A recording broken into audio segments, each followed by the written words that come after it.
Good morning, ma'am. I'm going to discuss the midterm coverage of Forensic 6, the Forensic Ballistics.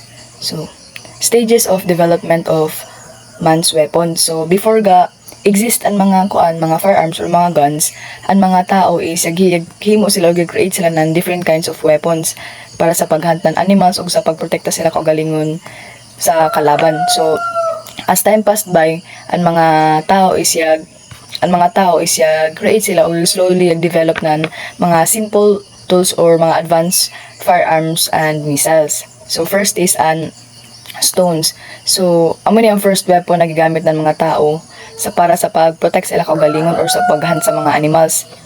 So ang sa una ng mga tao is simple na magkuha na sila ng mga bato sa ila palibot o gamiton nila para paghantan animals bunondan nila ang mga hayop para mga matayog amin ila pang kanon amo sa bila paggamit sa pagprotekta sa ila kagalingon laban sa mga kalaban nila.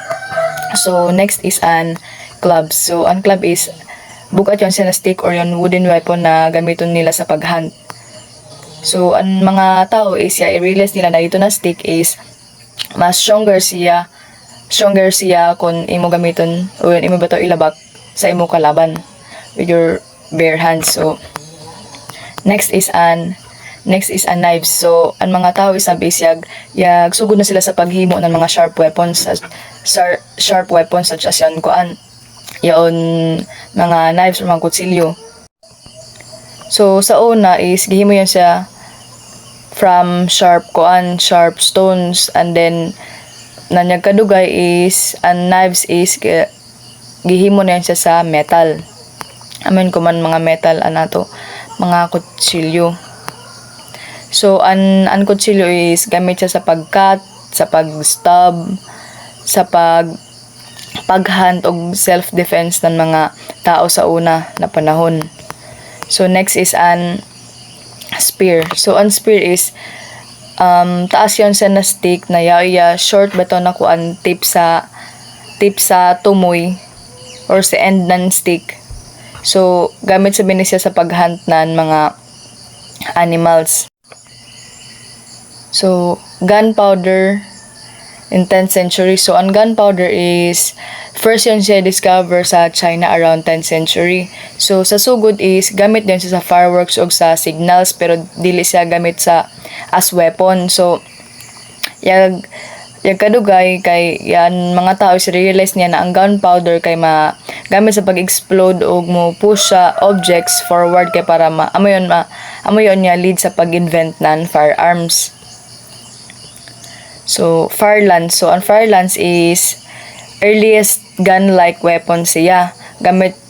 Magamit na improvement version balito ng matchlock. Magamit siya ng spinning metal wheel para mag-create ng spark na gamito sa yon ilabak balitaw. Amo dagyapon siya ng spears na an iya tumoy bataw is pointed. Next is an slingshots.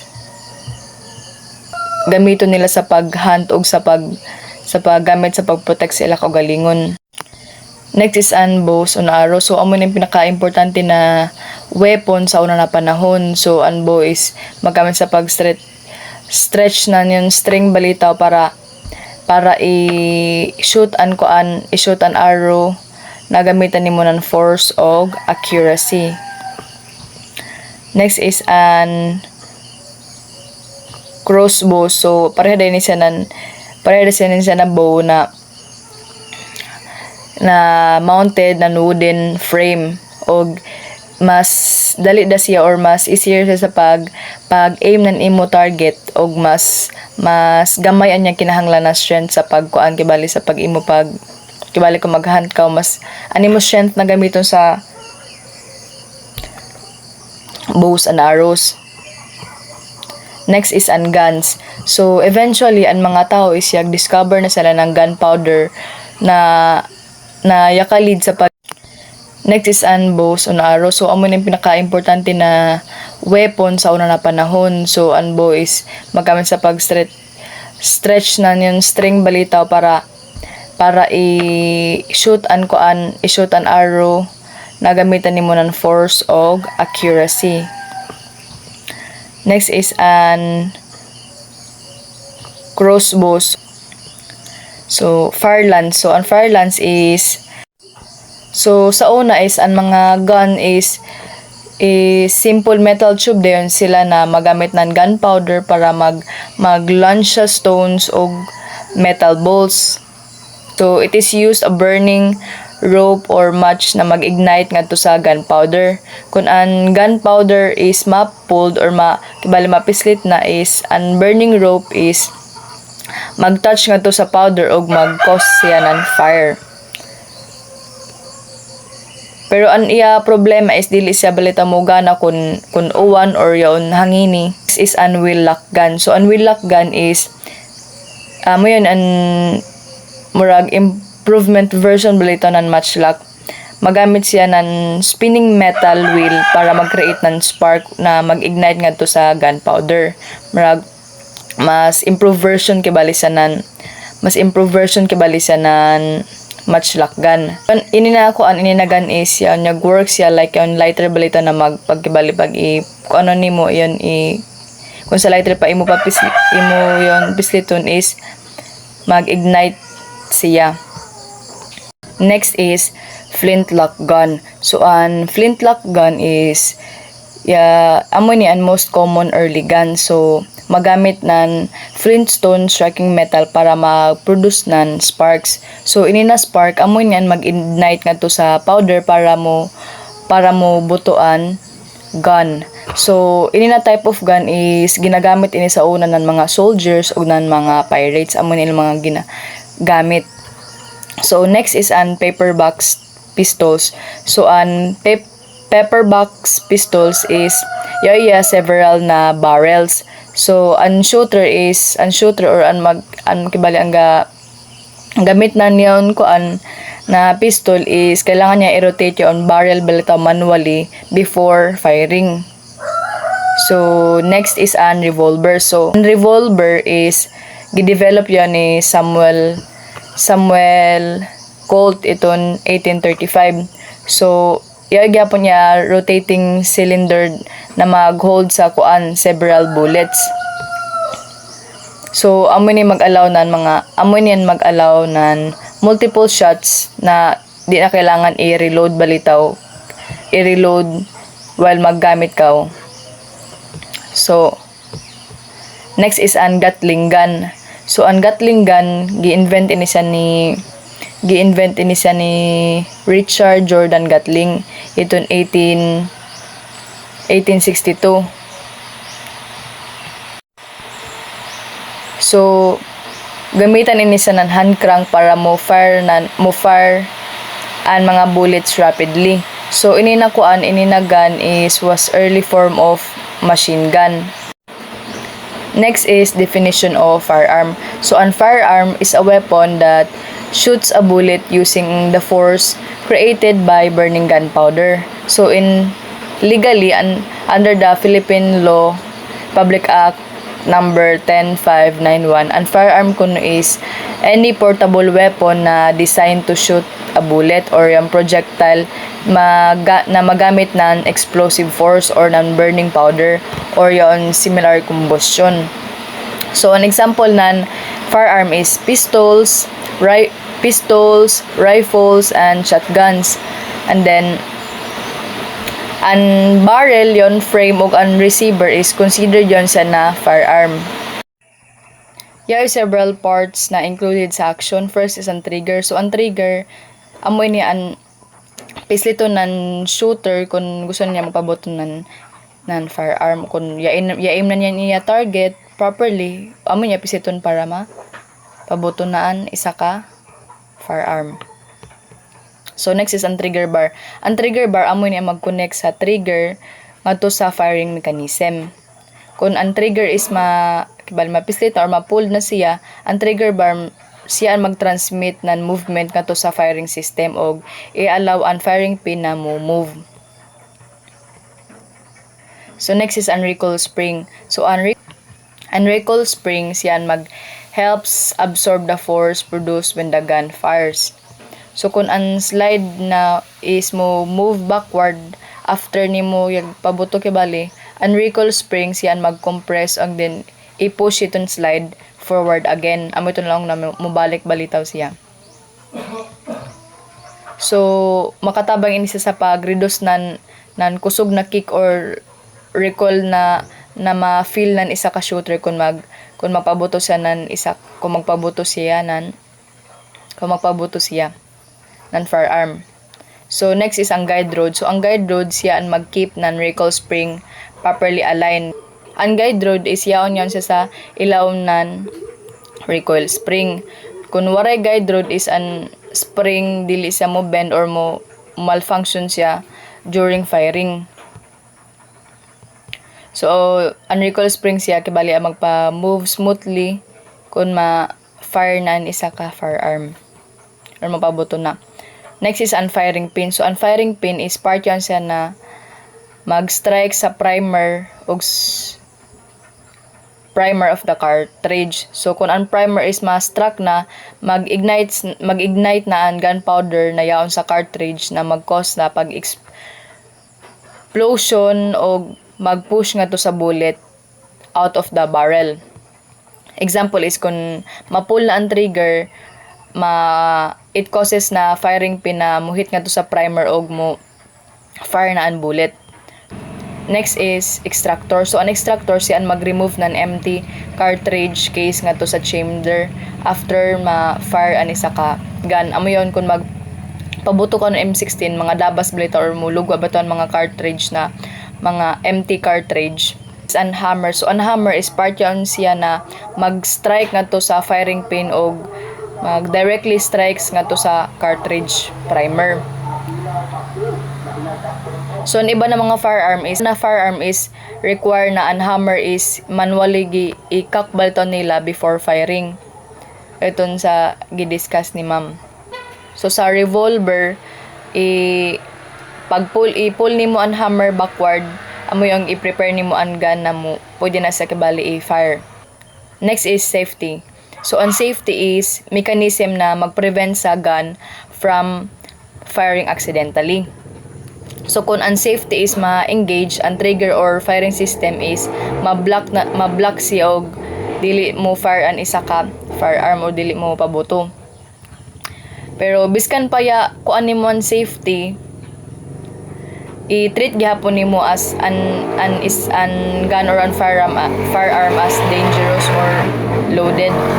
Anay pa ya kuan nimo sa ng safety, i-treat gihapon nimo sa na as loaded or dangerous naman, di mo siya i-point biskan kasi da lamang.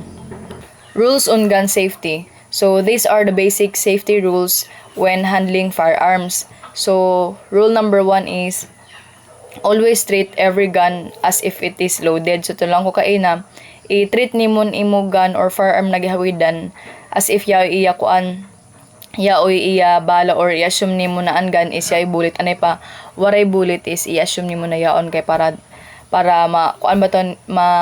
makuan sa imo hunahuna na di mo dapat siya itutok-tutok biskan kasino kay may iya bala.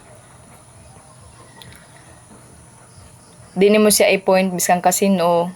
Anay pa hibaw ko na waray bala or waray iya bullet sa sud. Number 2, never point the gun at anything you do not intend to destroy. So dili nimo i-point animo gun biskan kasino pa or biskan hain pa na dili nimo intend i-destroy or di nimo. Next is rule number 3. Keep your finger off the trigger until you are ready to shoot. So always nimo always nimo kuan sa imo hunahuna na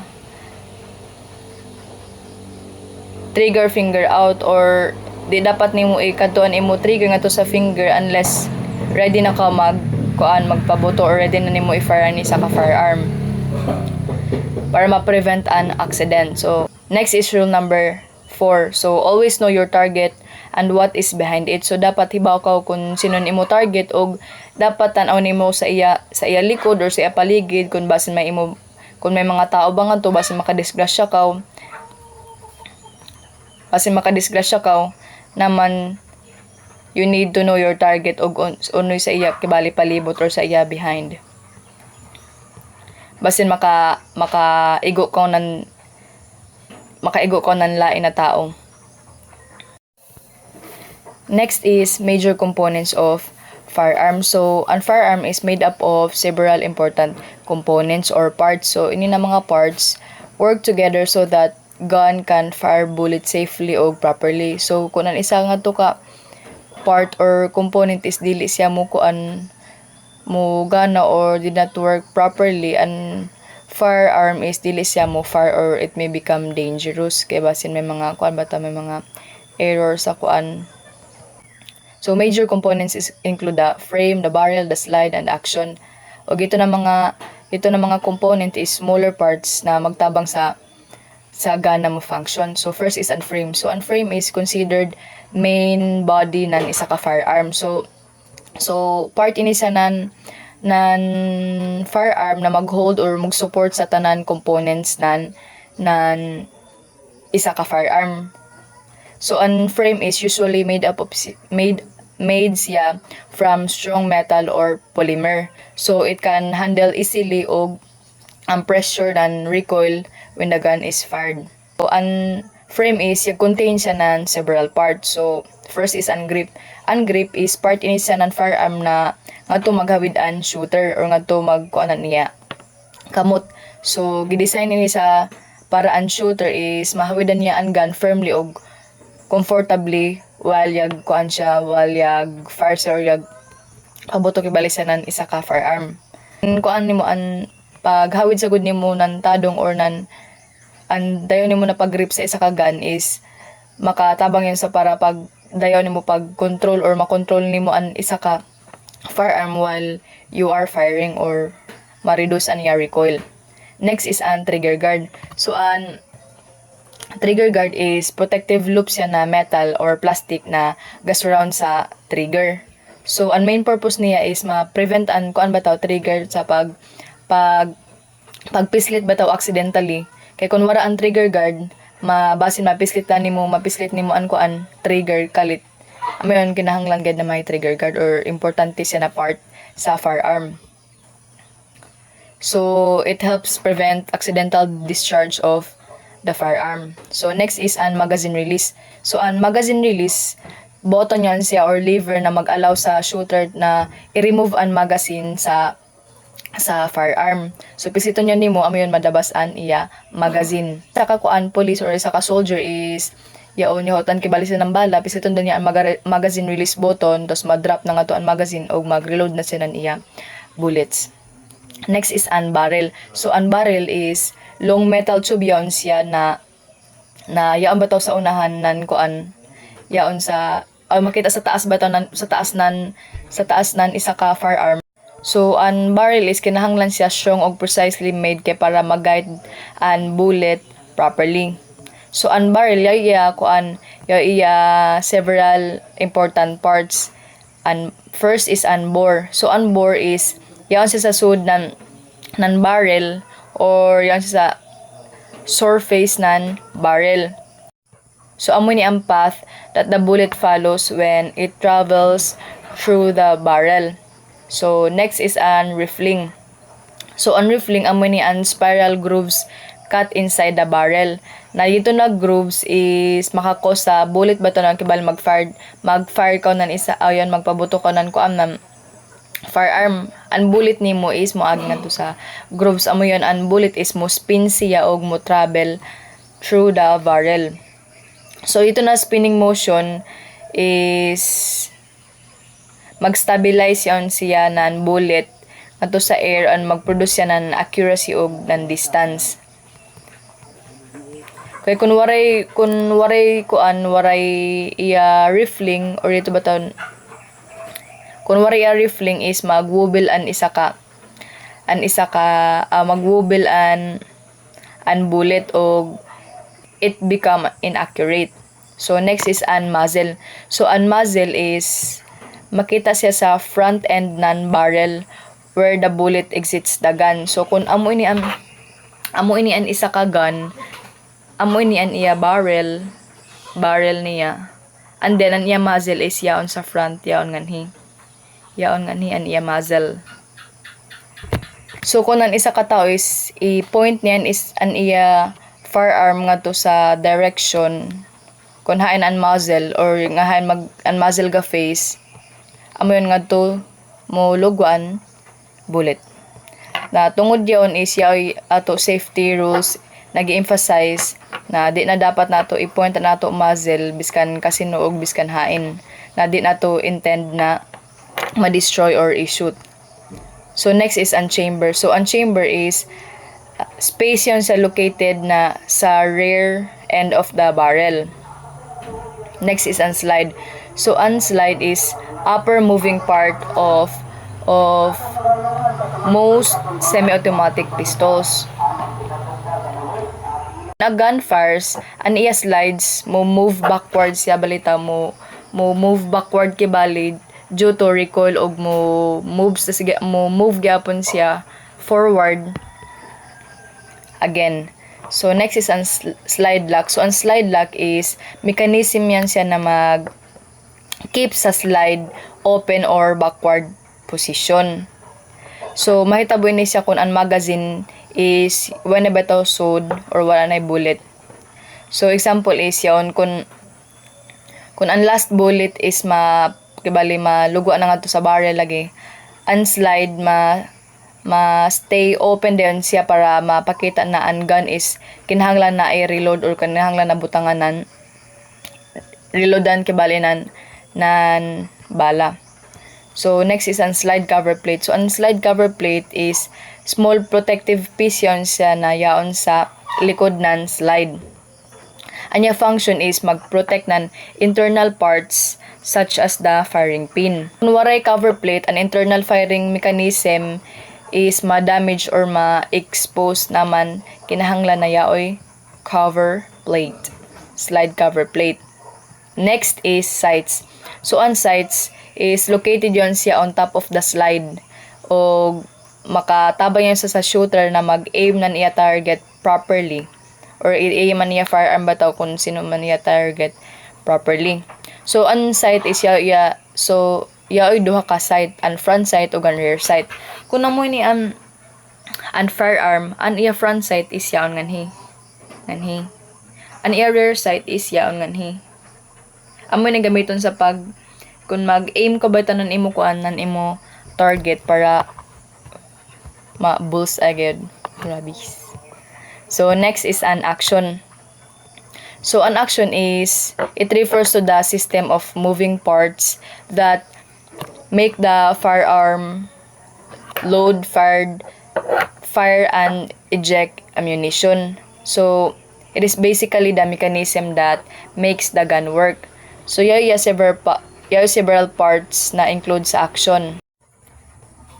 Next is classification of firearms. So firearms can be classified in several ways. So according to barrel construction, yaoy smooth bore firearm. So amo ni an yon waray grooves batan nila sa sudan barrel. So example is shotguns. So an bullets or an pellet is mo spread yon siya kung mapaboto na nimo ni sa ka firearm.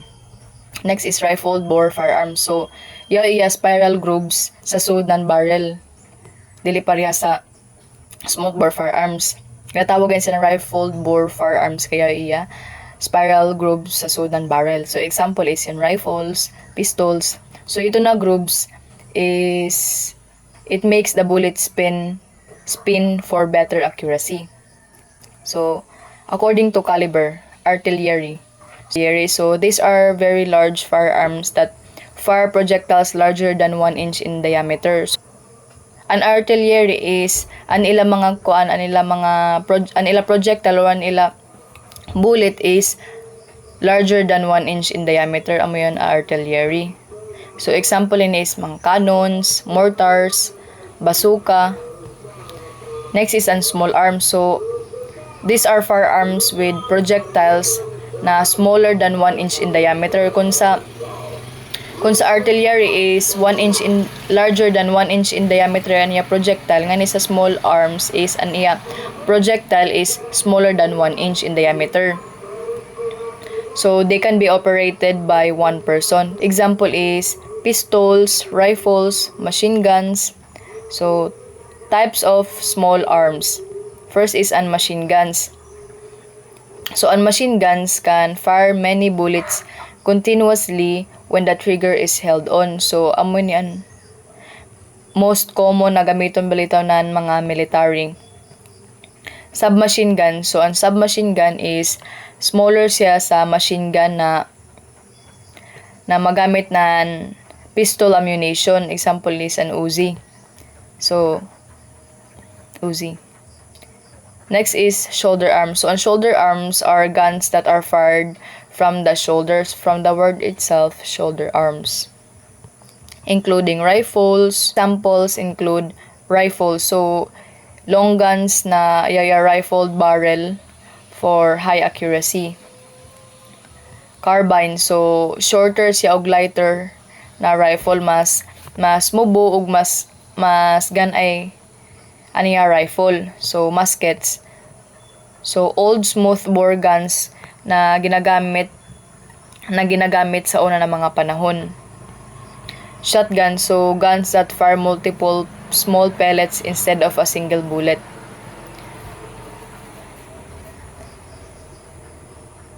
Og commonly na ginagamit ini sa paghunt bato ng mga langgam.